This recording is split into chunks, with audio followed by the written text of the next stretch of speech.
அண்மைச் செய்தியை பார்த்து கொண்டிருக்கிறோம். திமுக அரசுக்கு அதிமுக பொதுச் செயலாளர் எடப்பாடி பழனிசாமி கண்டனம் தெரிவித்திருக்கிறார். காவிரி தொடர்பான கூட்டங்களில் அதிகாரிகளை காணொலி மூலம் பங்கேற்க வைப்பதா என திமுக அரசுக்கு இபிஎஸ் தனது கண்டனத்தை தெரிவித்திருக்கிறார். கூடுதல் விவரங்களை வழங்குவதற்காக செய்தியாளர் ராஜேஷ் இணைப்பில் இருக்கீங்க. முழு விவரங்களை வழங்கலாம். கனிமொழி வணக்கம். எதிர்க்கட்சித் தலைவர் எடப்பாடி பழனிசாமி திமுக அரசுக்கு கண்டன அறிக்கை ஒன்றை கொடுத்திருக்கின்றார். அதில் காவிரி மேலாண்மை தொடர்பாக கூட்டங்களில் தமிழக அரசினுடைய அதிகாரிகள் ஆன்லைன் மூலம் பங்கேற்பார்கள் என்ற திமுக அரசினுடைய அந்த முடிவிற்கு கடும் கண்டனம் என தெரிவிக்கப்பட்டிருக்கின்றது. நிறைவேற்ற முடியாத பல்வேறு வாக்குறுதிகளை அளித்து தொடர்ந்து திமுக அரசு ஆட்சிக்கு வந்ததாகவும், தொடர்ந்து கர்நாடகம் தங்களது கூட்டணி கட்சியான காங்கிரஸ் ஆட்சியில் இருக்கக்கூடிய நிலையில் காவிரியில் தமிழகத்திற்கு உண்டான உரிமை நீரை கேட்டு பெறாமல் கபட நாடகம் ஆடி வருவதாகவும் எதிர்க்கட்சித் தலைவர் எடப்பாடி பழனிசாமி குற்றம் சாட்டியிருக்கின்றார்.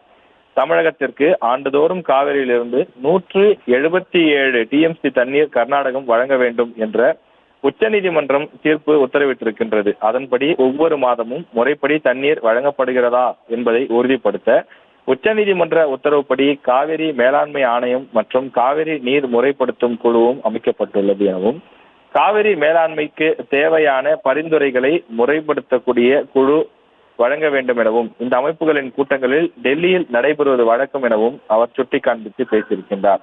இந்த நிலையில் கடந்த முறை டெல்லியில் நடைபெற்ற காவிரி மேலாண்மை ஆணைய கூட்டத்தில் தமிழக பிரதிநிதிகளுக்கு தெரியாமலேயே மேகதாது அணை கட்டுமான பிரச்சனையை மத்திய நீர்வளத்துறை கவனத்திற்கு கொண்டு செல்ல முடிவு செய்யப்பட்ட அவலமும் அரங்கேறியதாக அதை அப்போதே அதிமுக கண்டித்து அறிக்கை வெளியிட்டிருந்தது எனவும் எடப்பாடி பழனிசாமி தெரிவித்திருக்கிறார். மேலும் இந்த நிலையில் மேகதாது அணை மற்றும் காவிரி நீர் விவகாரங்களில் கவனமுடன் செயல்பட வேண்டிய இந்த திமுக அரசு இனி காவிரி மேலாண்மை ஆணைய கூட்டங்களில் ஆன்லைன் வாயிலாக அதிகாரிகள் பங்கேற்பார்கள் என்று எடுத்த முடிவு தவறானது எனவும், தமிழகத்தின் உரிமைகளை கர்நாடக காங்கிரஸ் அரசின் கால்களில் அடமானம் வைத்துவிட்டு தங்களின் அந்த எந்த விதமான ஒரு இடையூறும் இல்லாமல் நடத்த நினைக்கக்கூடிய இந்த திமுக அரசினுடைய கபட நாடகம் கடுமையாக கண்டிக்கிறேன் என எடப்பாடி பழனிசாமி தன்னுடைய அறிக்கையில் சுட்டிக்காண்பித்திருக்கின்றார்.